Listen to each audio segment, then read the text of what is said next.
Okay, so first things first, let's talk about this weird space we're in, right? I posted about it yesterday in the form of poetry, but let's talk about it with words that are like serious, right? It feels weird. It feels, the way I've described it for myself, the way I personally feel is, it's like I'm not anchored into anything. I'm floating, but I'm not floating away. I'm just floating and I'm just not anchored. So a lot of things are moving around me, but I can't seem to move with them. So it's like I'm just watching everything, but not connected necessarily to any one thing. And I don't like that feeling, but I knew it was coming when we had the full moon in Aries. And that's why I've been saying to you since we had the full moon call to sit in the squirm. Sit in the squirm. Don't fill the space with something. And I'm going to continue to say it to you now because we're rolling through. Don't fill the space with anything. If you did the full moon call with us and you did your releases and you have identified the energy that you want to bring in and you are releasing everything that goes against the flow of your sovereign being, please don't fill that space. Let it be empty. Let yourself squirm in the uncomfortableness of it and trust the process, because what else are you going to do? I'm just kidding. No, but trust the process because this is truly happening. We are alchemizing and manifesting in every moment right now. And this weird liminal space where you can't seem to anchor into anything is 100% where we need to be, because you can't just go from one thing directly into the other. There has to be a staging area, and we are in our own staging areas right now. We don't have much longer. I don't know what day it is. I think it's the 7th or the 8th. But I do know that the new moon call is next Thursday. Okay? Which means you have less than a week before it's time to seed. So stay in your squirm. And here are some things you can do to lean into your squirm a little bit and really make good use of this space. Continue to ask yourself, what does it mean to you to be your own sovereign being? Ask yourself and answer it. Continue to ask yourself, what makes me happy? What brings me joy? Write it down. Understand it. Be ready to answer that question anytime, any place. Be like, I know exactly what I want. Ask away. This doesn't stress me out at all or cause any anxiety because I know who I am. I know what I want. And I'll level you up one. I'm not going to be guilty about it. Okay? So work on that. When you walk into a room, even if you feel completely unanchored to the current timeline, take up some space in that room. Bring your energy in with you. Have a little attitude. Feel yourself. You're so awesome. Each of us have come here with a thing to do. And the things that we came to do are not all the same things. They don't look anything alike. So I don't care how many of us are like, woo, we're going to do energy work, or we're going to do card pulls, or we're going to do whatever. Those are just containers for your unique magic. Nobody is you. Nobody can be you. And the more that you tap in to your true self, the easier it will be to take any container you want and make it your magic container. All right? So no more of this feelings of inadequacy or I can't do this because she's already doing it or whatever we tell ourselves. You know, all of those false narratives, imposter syndrome bullshit stuff, right? Go do your thing. Go do your thing.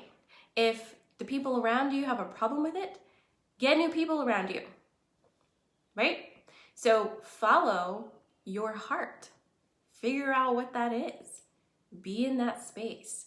And if between now and the new moon, you have moments of extreme squirm, feel good about that. That means you're doing something. Uncomfortable feelings means something is changing. Complacent feelings means nothing is changing. So at least we have that. We know shit's changing. So feel into that for your weekend. And I want to, yet again, talk to you guys about holding the high note.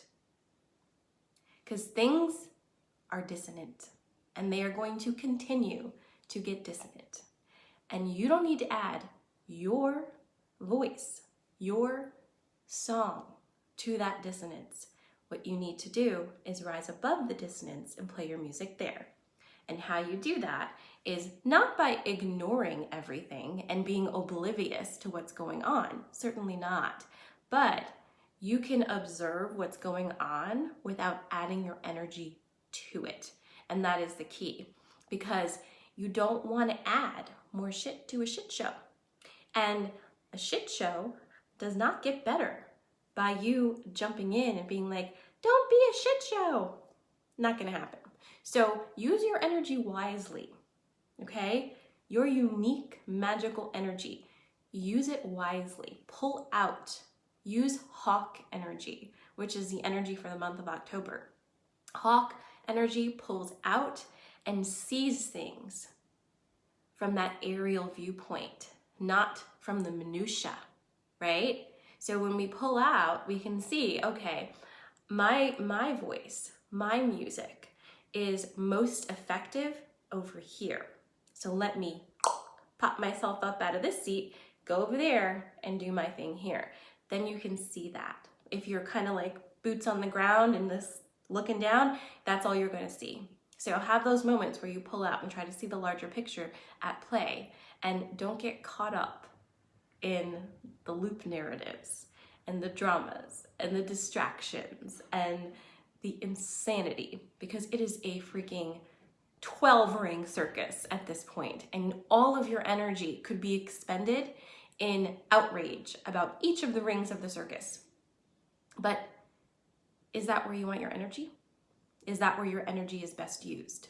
So again, it's not avoidance, it's not denial, it's not closing your eyes, I don't see anything that's not nice and happy. No, it's choosing your narrative, choosing where you place your precious energy, and then doing that instead of getting caught up in other people's energy swirls.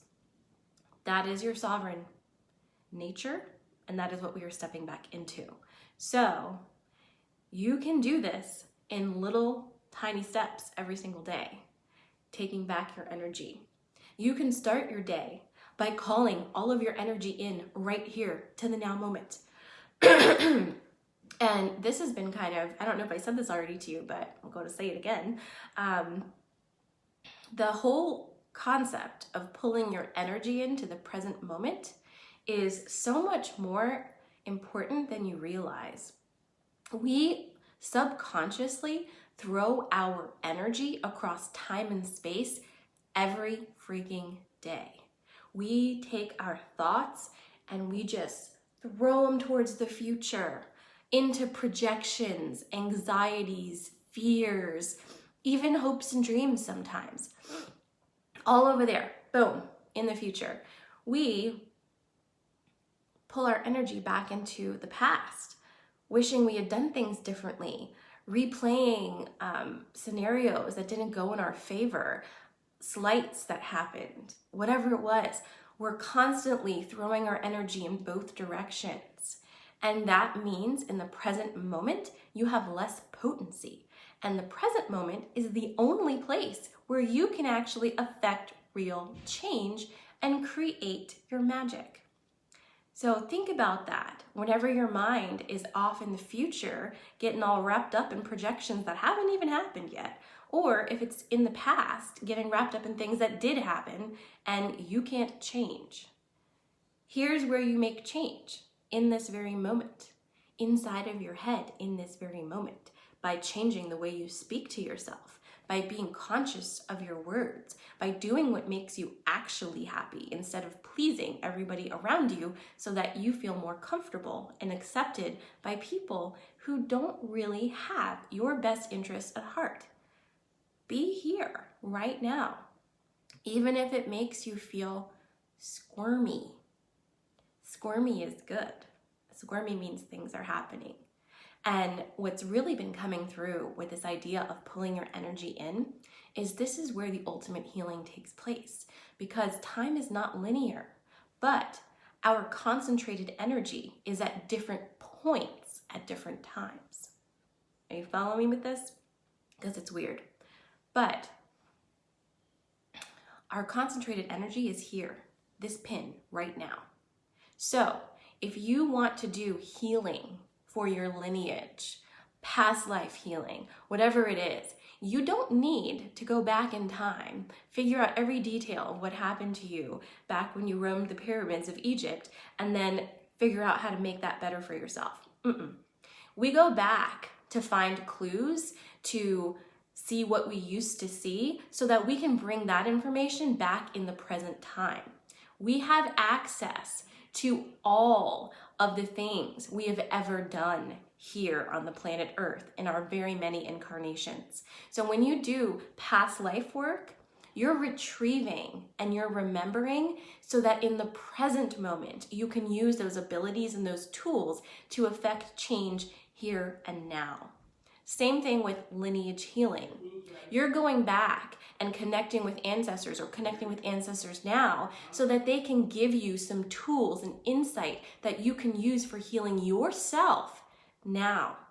You are the one who needs the healing, not those who have already passed. You are the one who gets the healing now. So when you do this, when you tap in, when you realize the power is right here within you at this time, you will stop shooting your energy off into time and space and instead be here, because this is what you came to do and you are the one who makes this change. So it is an amazing opportunity and it is so exciting, and I'm excited for you. So it's okay that we are totally in this weird space. We feel uprooted and floaty and not anchored. It's how we are supposed to be feeling. So it's okay. We are all feeling it.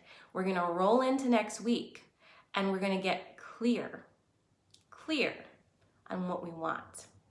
Crystal clear. And then for that new moon, we're gonna seed those intentions like we've never seeded anything before, because what we manifest now is going to happen. And you need to understand that. It's happening. And the more that you are here in the present moment with your energy, the faster that's going to happen. The more that you are aligned with your mind, your words, your heart, your solar plexus, all the way down through your chakras, the more aligned you are in yourself, faster those manifestations can come and the clearer you can be about them. So we're on a mission to change how we interact with ourselves and with the world around us. And that starts by remembering that our happiness is important, our comfort is important, our joy is important, and that we are connected to everything around us. So I leave you with that very light Friday update, but it actually does feel light to me. I don't feel heavy about it at all. I feel excited, and I feel that we have been doing good work. I feel all that energy from you guys, and it's bolstering me too during those moments when I'm a hot mess, because I do hot mess like almost every day, like for at least 2 hours. So it's not like I'm sitting around here like, just hanging out in the liminal space. It's no big deal, guys. No, it's totally, it sucks, and I'm spinning all the time. And every time I send you a reminder that you need to drink water, it's because I'm dehydrated. So trust, we are all in this together, and it's not a glamour shot, but we are doing this work. I feel it. It's awesome, and I'm very excited. And with that, I'm going to pull a card from a deck, and it is a new deck. Wait, do I get to do that? I'm sorry, I'm not gonna be able to do that. I would like to, but Earth Magic wants to come out instead. So Maybe on Monday I'll get to pull from the new deck. Who's bossing me around this morning? Pandy's not even in the room. All right. Let's see what we got here. A little card for your weekend to give you a boost, hopefully.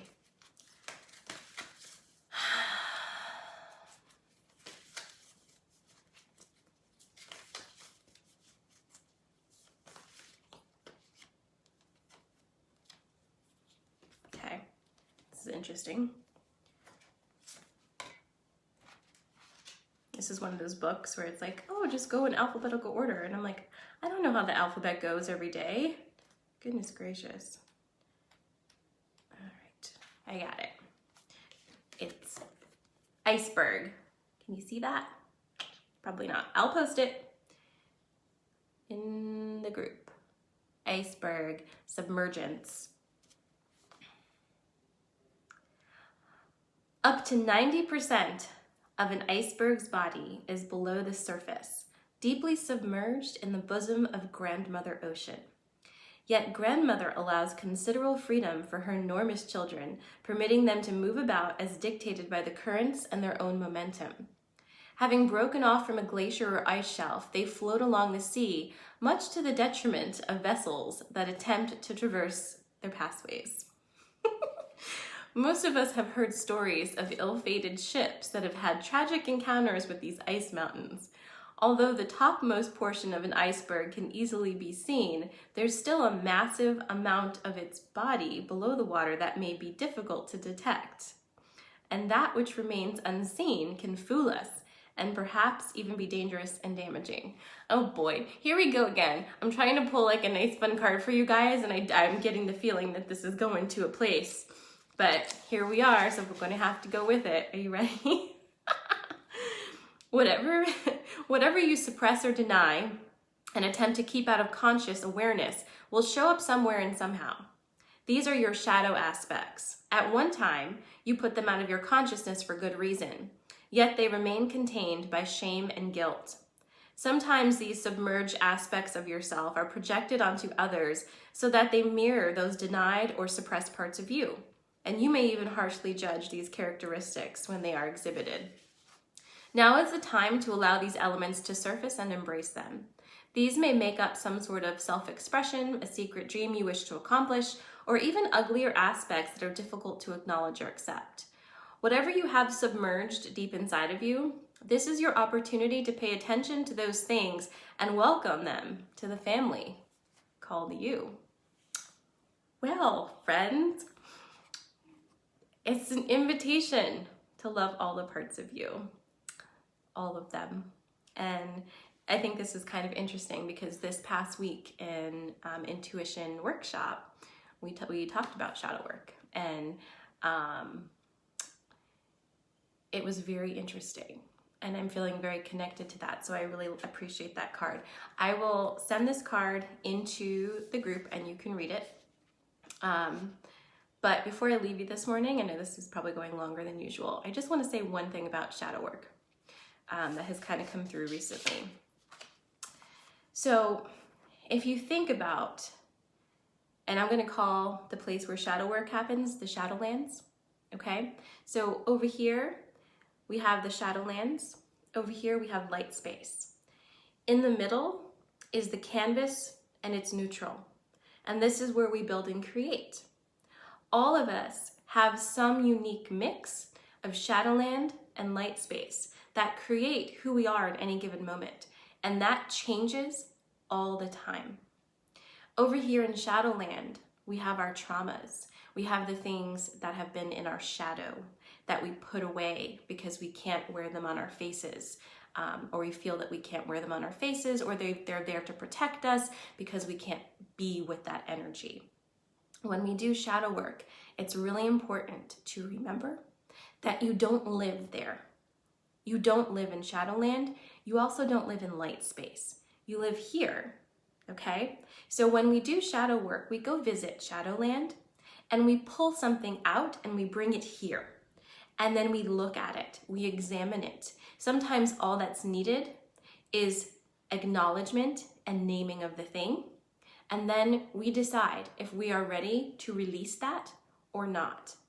And if we are not ready to release that shadow aspect, we walk it back into Shadowland with love and leave it there. Does that make sense? We don't keep unhealed shadow aspects in our present.